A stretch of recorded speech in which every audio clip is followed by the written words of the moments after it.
ഈ കടുംബച്ച കളർ കാണാൻ തന്നെ ഒരു രസമല്ലേ. നമ്മളിത് എന്താ ഉണ്ടാക്കണമെന്ന് നിങ്ങൾക്ക് മനസ്സിലായോ? ഇത് ഡിഷ് വാഷാണ്. അതും 1-2 ലിറ്റർ അല്ല, 5 ലിറ്റർ. ഈ hand wash, dish wash, floor cleaner, ഇതൊക്കെ ഉമ്മച്ചി തന്നെ പുറയിൽ ഉണ്ടാക്കലാണ്. ഇതിൻ്റെ കിറ്റ് ഒരു ഗവൺമെൻറ്റിൻ്റെ തന്നെ ഒരു ഇതുണ്ട്, സ്ഥാപനമുണ്ട്. അവിടെ നിന്നാണ് നമ്മളിത് വാങ്ങുക. ഇത് ഉമ്മച്ചി പണ്ട് കുടുംബശ്രീയിലായിരുന്ന സമയത്ത് ഉമ്മച്ചി ഇത് പഠിച്ചതാണ്. ഒരു സമയത്ത് ഈ സ്വയം തൊഴിൽ ആ പ്രോഗ്രാമൊക്കെ ഇറങ്ങിയല്ലോ, സോപ്പ് ഉണ്ടാക്കാൻ പഠിപ്പിക്കില്ലേ കുടുംബശ്രീൻ്റെ അണ്ടറിൽ.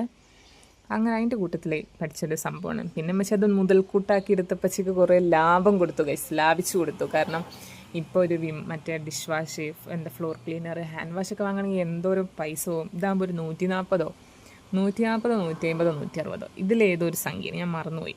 പിന്നെ നമുക്ക് വീട്ടിൽ തന്നെ ഒരു കിറ്റ് വാങ്ങി ഉണ്ടാക്കാം. അത്ര പൈസക്ക് ഇത്രയും സാധനം. ഇതിന് ഓരോന്നിനും ഓരോ കിറ്റാട്ടോ. ഹാൻഡ് വാഷിനൊരു കിറ്റ്, ഡിഷ് വാഷിനൊരു കിറ്റ്, അങ്ങനെ ഓരോ കിറ്റാണ്. നമ്മളിത് ആയിരംകുല്ലി അമ്പലവയലിൽ നിന്നാണ് വാങ്ങല്. ഇത് ശരിക്കും ഇത് ഭയങ്കര ലാഭമാണ് കേട്ടോ. ഒരുപാട് പൈസ നമുക്ക് ലാഭിക്കാം.